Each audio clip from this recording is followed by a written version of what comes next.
Hello all வணக்கம் Pira, welcome to the show. முடிச்சிட்டாங்க, மொத்தமா முடிச்சிட்டாங்க. என்ன நினைக்கிறீங்க? இனிஷியல் தாட்ஸ் என்ன? இங்கிலாந்து கம்ஃபர்டபுளா 5 விக்கெட்ஸ்ல ஜெயிச்சிட்டாங்க. நேத்து ஒரு கேள்வி கேட்டேன். நாளைக்கு 80 ஓவர் இங்கிலாந்து ஆடி 5 விக்கெட் மட்டும் விட்டுருந்தாங்கன்னா என்ன ஆகும் அப்படின்னு கேட்டதுக்கு நீங்க என்ன சொன்னீங்க ஞாபகம் இருக்கா? நான் சொல்லட்டுமா? இது ஜெயிச்சிருவாங்க அப்படின்னு தான் சொன்னேன். ஆனா முதல்ல இந்தியா ஜெயிச்சிருவாங்க, இந்தியா ஜெயிச்சிருவாங்கன்னு சொல்லிட்டு இருந்ததும் நான் தான். நீங்க சொன்ன இந்த பாருங்க, அதுக்கு முன்னாடி ஒரு கேள்வியும் உங்களை கேட்டேன். 371 டே 5ல எத்தனை தடவை how many times the pundits are going to put the money on the batting team அப்படின்னு கேட்டதுக்கு நிறைய இல்லைன்னு சொன்னீங்க. 352 ஆவரேஜ் ஃபோர்த் இன்னிங் ஸ்கோர் அப்படிங்கும்போது you have to find where exactly the problem is. இப்ப நான் வந்து சம்மரைஸ் பண்றேன். நீங்க நிறைய கேட்டுனே இருப்பீங்க, பாட்டு பாட மாட்டேன்றேன் பாட்டு பாட மாட்டேன்றேன்னு. பாட்டா படிச்சிடுறேன். நான் சொல்றது கரெக்டா இல்லையா அப்படின்றது நீங்க சொல்லிடுங்க. போனால் போகட்டும் போடா, கேட்ச் மேல கேட்ச் விட்டு வாழ்ந்தவர் யாரடா, டெஸ்ட் மேட்ச் போனால் போகட்டும் போடா, 470 360 அடிச்சுட்டு தானே தோப்பது கடுப்புடா, சிராஜ் ஷார்துல் ஜடேஜா இவங்க விக்கெட் எடுக்கலைன்னா ப்ராப்ளம் தான், போனால் போகட்டும் போடா. கரெக்டா இல்லையா? இதுக்கு நான் சம்மரைஸ் பண்ணிட்டேன், நீங்க சொல்லுங்க. கரெக்ட் தான் பீடா. பட் ஆனா கேட்சும் தான், இவங்க கேட்ச் மட்டும் பிடிச்சிருந்தாலும் மட்டும் ஜெயிச்சிருப்பாங்களா? டக்கெட்ட கேட்ச் விடும் போது 55 நம்ம இருந்தாரு சார். அதுக்கப்புறம் பட்டு பட்டுன்னு 2 விக்கெட் விழுந்தது. நான் என்ன சொல்றேன்னா, ஐ நெவர் பீன் கிரிட்டிக்கல். இந்த மாதிரி நிறைய பேர் சொல்லுவாங்க ஸ்கூல் பாய் ஸ்டப். இப்ப ஜெய்ஸ்வாலை பிடிச்சி பயங்கரமா ஓட்டுறாங்க, அதெல்லாம் ஓட்டலாம் மாட்டேன் நானு.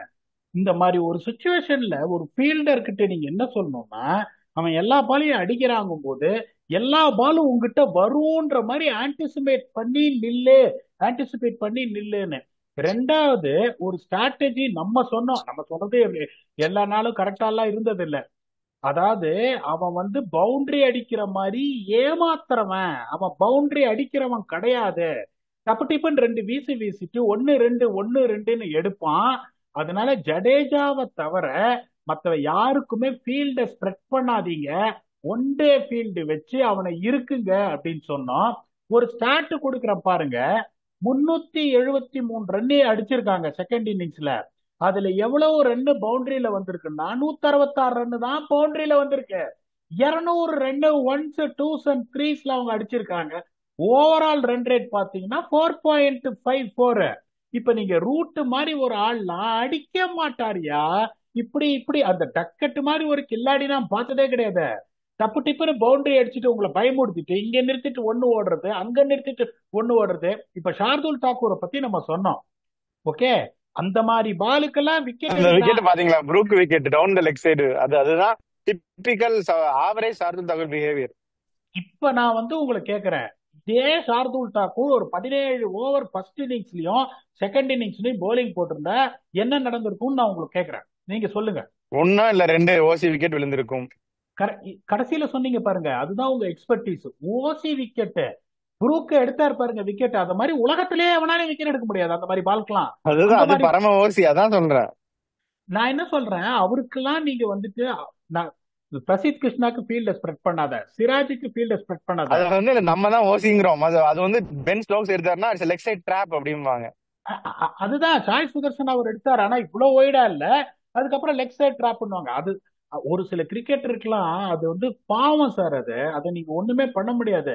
இப்ப இவங்க பாருங்க, இப்ப புரியுதா உங்களுக்கு? அந்த ஒரு 30 நிமிஷம் நேத்து இந்தியா எக்ஸ்ட்ராவா ஆடி இருந்தாங்கன்னா இன்னைக்கு வந்து ஒரு 90 ஓவர்ல 425 ரன். இப்ப நிறைய பேர் கேள்விப்பாங்க, என்ன சார் பேசுறீங்க, 375 அடிச்சாங்க, 82 ஓவர் இன்னும் 14 ஓவர் இருக்கு, 50 ரன் அடிக்க மாட்டாங்களா?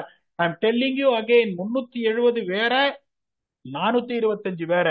இப்ப ஃபர்ஸ்ட் செஷன் அவங்க எவ்வளவு இதுவா ஆடினாங்க பாருங்க. இப்ப எல்லாரும் நீங்க பேஸ் பால்ன்றீங்க, தயவு செஞ்சு புரிஞ்சுக்கோங்க. ஃபர்ஸ்ட் செஷன்ல ஒன்லி 96 ரன்ஸ், ஒன்லி 96 ரன்ஸ். இப்ப நம்ம என்ன சொன்னோம்?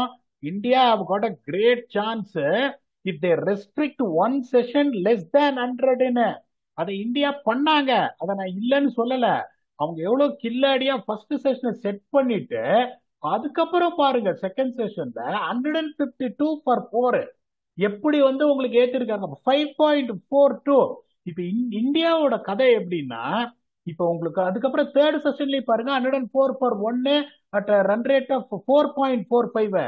இப்ப இந்தியா வந்துட்டு இப்ப செஷன் மேப் கடைசி டே 4 டே 5 உங்களுக்கு அன்பார்ச்சுனேட்லி அவ்வளவு தூரம் டாமினேட் பண்ணிட்டு ரொம்ப ஈஸியா விட்டாங்க உங்களுக்கு. இப்ப செஷன் சார்ட் நீங்க பாருங்க, இந்தியா 4 செஷன் ஜெயிச்ச போது இங்கிலாந்து 4 செஷன் தான் ஜெயிச்சிருந்தான்.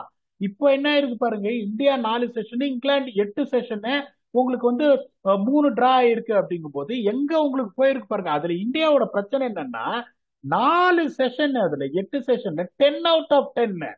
ஓகே, 10 out of 10 செஷன் தோத்துருக்காங்க. டெஸ்ட் மேட்ச்ல நீங்க 10 out of 10 செஷன் 4 செஷன் நீங்க தோக்குறீங்கன்னா அதுதான் உங்களுக்கு ரீசன். 471 364 அடிச்சு தோத்தது. இன்னொன்னு நான் சொல்றேன், this is the first time if I am in the dressing room I would have said well played boys அப்படின்னு. நல்ல கிரிக்கெட் ஆடினாங்க. இந்தியா தோத்ததுக்கான காரணம் அவங்களோட ஃபீல்டிங்கு. ரெண்டாவது இந்த லோயர் ஆர்டர் ரொம்ப திமிரா விக்கெட்டை கொடுத்தது. அவங்க லோயர் ஆர்டர் எப்படி ஆடினாங்க பாத்தீங்களா நீங்க? ஏதாவது ஹாரி புரூக் அவுட் ஆயிட்டாரு டக்குன்னு, ஒவ்வொரு விக்கெட்டுக்கும் பாருங்க முட்டையா உடைச்சிட்டாங்க உங்களுக்கு wicket எடுக்கிறதுக்குள்ள. they know that the day 5 pitch is going to be easy. நீங்க ஒரு கேள்வி கேட்டீங்க, ஏன் பிடாக்கு 5வது நாள் கொஞ்சம் பிச்சு டிட்டரேட் ஆகி கொஞ்சம் அங்கங்க இருக்காதா அப்படின்னு. இப்ப நேத்து நம்ம சொன்னது ஜடேஜா என்ன? ஒண்ணு காலில் வாங்கி ஒரு எல்பி போச்சே, ஒரு ரிவ்யூ போச்சே. அது அவுட்டு சார். என்னை பொறுத்த வரைக்கும் நான் ஆனஸ்டா நான் சொல்றேன், இந்த மாதிரி ஒரு பிச்சில் அதுவும் முட்டி கிட்ட வாங்குறாரு அவருங்கும் போது அது சைடு வேஸ்ல மிஸ் ஆயிருந்தா கூட கொஞ்சம் சந்தோஷப்பட்டிருப்பேன் நானு. ஹைட்ல மிஸ் ஆச்சுன்னு சொல்லுது பாருங்க டிஆர்எஸ்.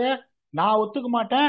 ஐ இந்தியன் சப்போர்ட்டர், அதனால நான் வந்து பிளண்டா இந்தியாவை பேக் பண்றேன், டிஆர்எஸ் குறை சொல்லலாம்னு நினைக்காதீங்க.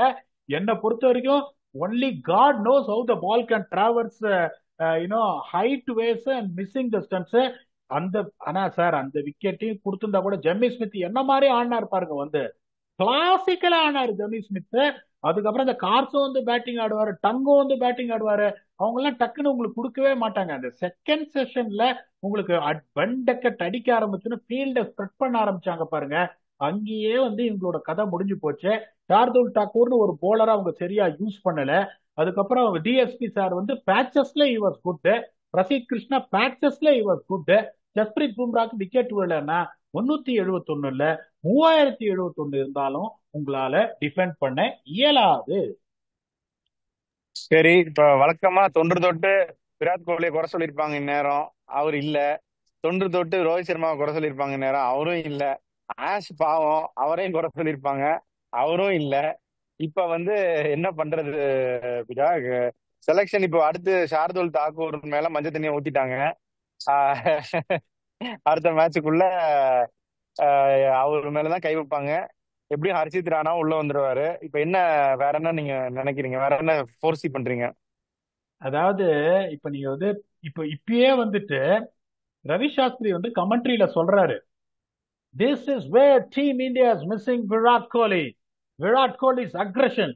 He will go face on to every batsman. He will go there and show his aggression. Every wicket he will pump his fist. That is what India is missing ன்ட்டாங்க இன்டைரக்டா. இப்ப நான் ஒன்னே ஒன்று சொல்றேன் பாருங்க, ஆனஸ்ட்லி ஸ்பீக்கிங் என்ன எனக்கு வருத்தப்பட வேண்டிய விஷயம்னா, இந்த இங்கிலாந்து வந்து ஒரு பாடாவதி போலிங் யூனிட். அதை நான் இப்பயும் சொல்லுவேன். அவங்க வந்துட்டு டெஸ்ட் மேட்சை ஜெயிக்கணும்னா அவன் 20 விக்கெட் எடுத்துட்டான். India has got a better bowling unit on paper compared to England, better skills on paper compared to England.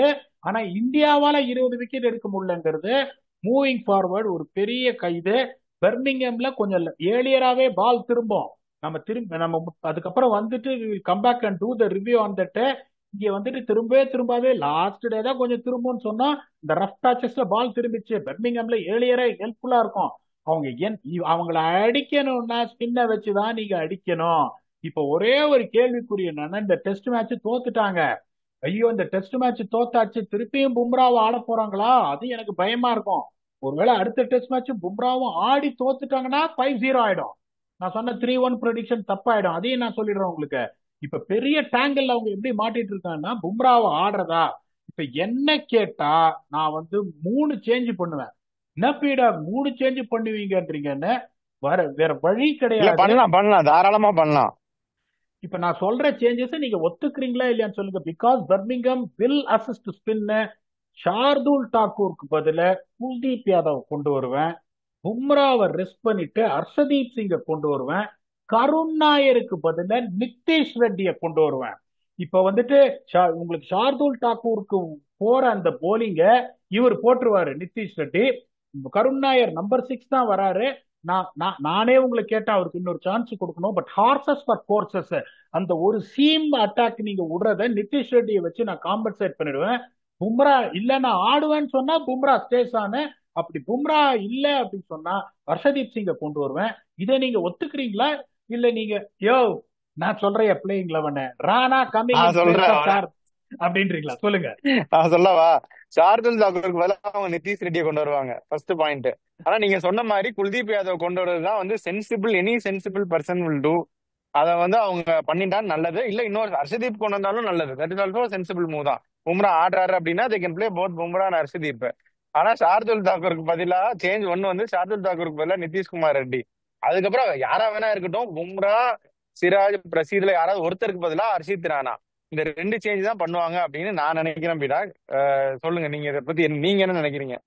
இல்ல இப்போ இதுக்கு மேல நான் சொல்றதுக்கு எதுவும் இல்லையா. மூக்க நீங்க நிறைய உடைச்சு மூக்கு பாருங்க செவந்தே போயிடுச்சு. அந்த மாதிரி உங்கள்கிட்ட நான் அடி வாங்கியிருக்கேன். ஏன்னா சாம்பியன்ஸ் டிராஃபில சொன்னீங்க யோ நான் சொல்றது கேளு அர்ஷித் ராணா ஆடுவாரு. நான் சொன்னேன் என்ன சார் சொல்றீங்க, Harshdeep Singh king maker one டேல ஒயிட் பால்ல நீங்க ராணா ஆடுவான்னு சொல்றீங்க. அங்க வாங்கின மூக்கு தான் இப்ப சப்பையா போயிடுச்சு. ரைட்டா கண்ணாடி கூட உட்கார மாட்டேங்குது உங்ககிட்ட இருந்து வாங்கின அடியில. அதனால இதுக்கு மேல நான் வந்து உங்ககிட்ட வந்துட்டு வீம்பெல்லாம் பண்ண மாட்டேன். ஆனா அது நான் என்ன சொல்றேன்னா உங்களுக்கு இப்ப நீங்க ஆனா பும்ரா இப்ப நம்ம அது டிஃபென்சிவ் மாதிரி இல்லையா? இந்த பாயிண்ட்க்கு மட்டும் நான் வர்றேன். எடுத்தோடனே தோத்துட்டாங்க, ஓகே. பட் ஸ்டில் உங்களோட பெஸ்ட் கார்டு வந்து பும்ரா தான். அந்த ஷீட்ல வந்து ஃபர்ஸ்ட் பேர் எழுதணும்னா பும்ரா பேர் தான் எழுதணும், யாரா இருந்தாலும். அப்ப வந்து இப்பவே நம்ம டிஃபென்சிவா பேக் அடிக்கிற மாதிரி இல்லையா? பிளேயர் பெஸ்ட் டீம் அப்படின்றது செகண்ட் டெஸ்ட்லயே வந்து பின்வாங்குற மாதிரி இல்லையா? சார் எனக்கு பயமா இருக்கு சார் உடைஞ்சு போயிடுவாரோன்னு. I am talking about the worst scenario. This is the best chance for India to win. நான் திருப்பியும் சொல்றேன், 90 ஓவர்ல நீங்க அவனுக்கு 420 கொடுத்தா அவன் டிஃபென்ஸ் எல்லாம் ஆட மாட்டான். Defence ஆடினான்னு தோத்துருவான். The only way England can win is trying to put the attack on the opposition by playing positive cricket. அவன் டிஃபென்ஸ் 90 ஓவர் ஆனா 70 ஓவர்ல ஆல் அவுட் ஆயிடுவான். ஸோ இப்போ உங்களுக்கு அந்த மாதிரி ஒரு சுச்சுவேஷன்ல உங்களுக்கு இப்ப நெக்ஸ்ட் மேட்ச் வந்துட்டு பும்ரா ஆடுறாரு. ஒருவேளை அடுத்த மேட்சும் தோத்துட்டாங்கன்னு வச்சுக்கோங்க, you come to that position there. அடுத்த மேட்ச் ஆடுறாங்க, இப்ப இந்த மேட்ச் ஈஸியா இந்தியா ஜெயிக்க வேண்டியது. நான் ஃபர்ஸ்ட் இதுல நம்ம என்ன சொன்னோம், 600 அடிச்சு 2வது நாள் போது England should be 3 down, India win the test மேட்ச்னு. அதுக்கப்புறம் 4th டே வந்து 3rd டே முடிஞ்ச உடனே என்ன சொன்னோம் ரிவ்யூல, India to bat the whole day. அதுக்கப்புறமும் வந்து ஒரு 2 ஓவர் ஆடிட்டு அவனுக்கு 430 டார்கெட் கொடுக்கணும்னு. they were well poised to do that when they were 430 for 3 in the first innings, 330 for 4 in the second innings. நம்ம கேட்டது ரொம்ப ஈஸியா பண்ணிருக்கலாம், அவங்களால பண்ண முடியல. பெஸ்ட் சான்ஸ் இந்த டெஸ்ட் மேட்ச் ஜெயிக்கிறது. ஆனா சந்தோஷப்பட வேண்டிய விஷயம் என்னன்னா, what we are thinking about it, whether this is new look Indian batting lineup minus Kohli minus Rohit Sharma can stand up. They stood better than England. ஆனா நம்ம எதிர்பார்த்த போலிங் யூனிட் என்னாச்சு, they stood better than Indian polling attack.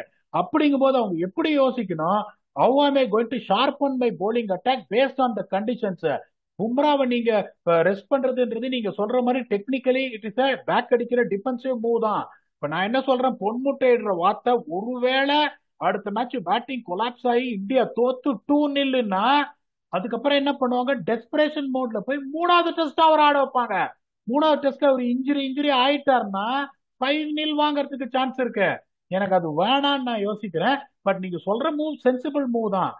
Problem என்னன்னா, there is not much of gap between the test match. 5 நாள் வேற hard work பண்ணிருக்காங்க. 2ஆம் தேதி அடுத்த டெஸ்ட் மேட்ச் ஸ்டார்ட் ஆகுது. அது எவ்வளவு பெரிய ரிஸ்க். நான் வந்து உங்களை மாதிரி டாக்டர் கிடையாது.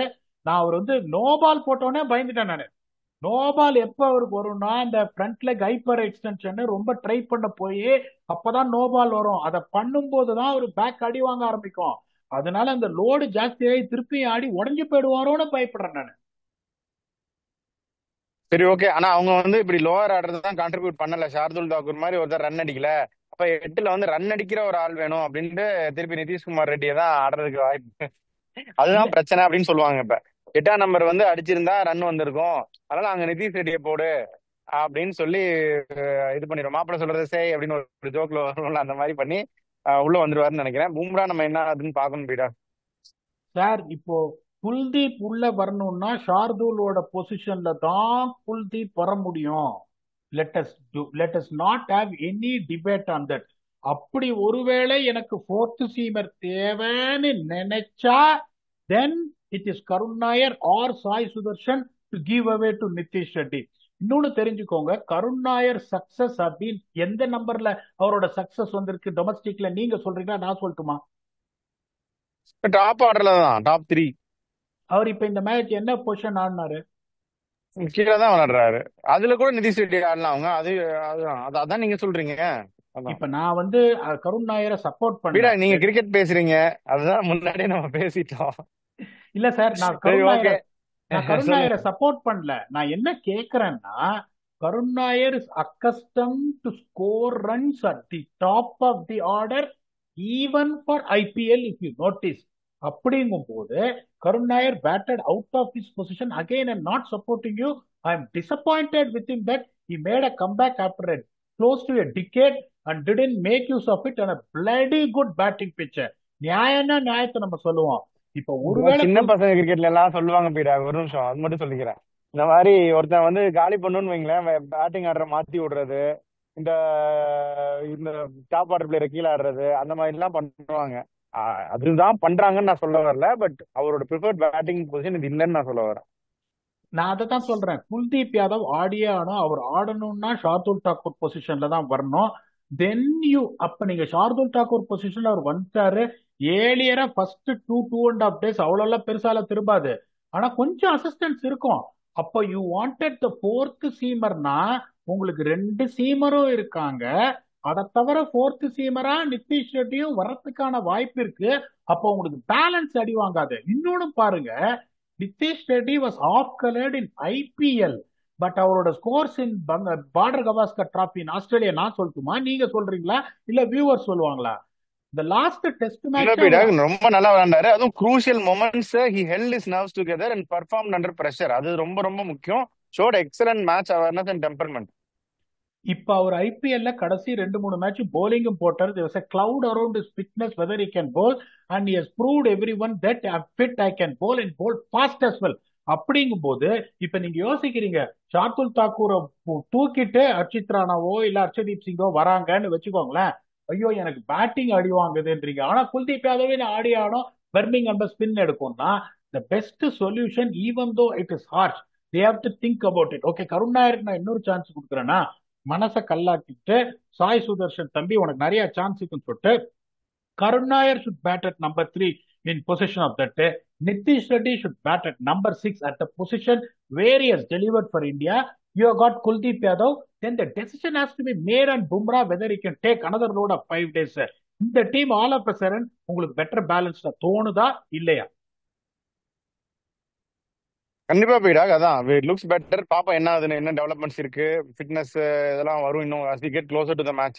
கண்டிப்பா நம்ம அதை ப்ரிவியூ பண்ண போறோம். இந்த மேட்சை பொறுத்த வரைக்கும் ஜெயிக்க வேண்டிய மேட்ச் தோத்துட்டாங்க. கொஞ்சம் கஷ்டமா தான் இருக்கு, வருத்தமா தான் இருக்கு as usual. ஸோ இவங்க ஃபைனல் தாட்ஸ் சொல்லுங்க.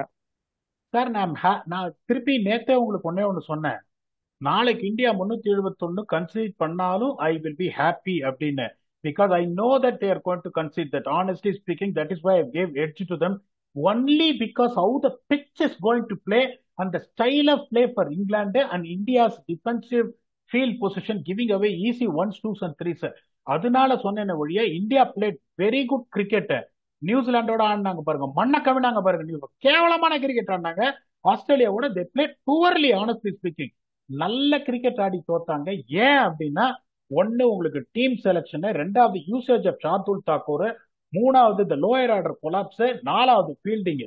இப்படி இருந்தும் they competed well with England in every department. அதனால வருத்தப்படுறதுக்குலாம் எதுவுமே இல்லை.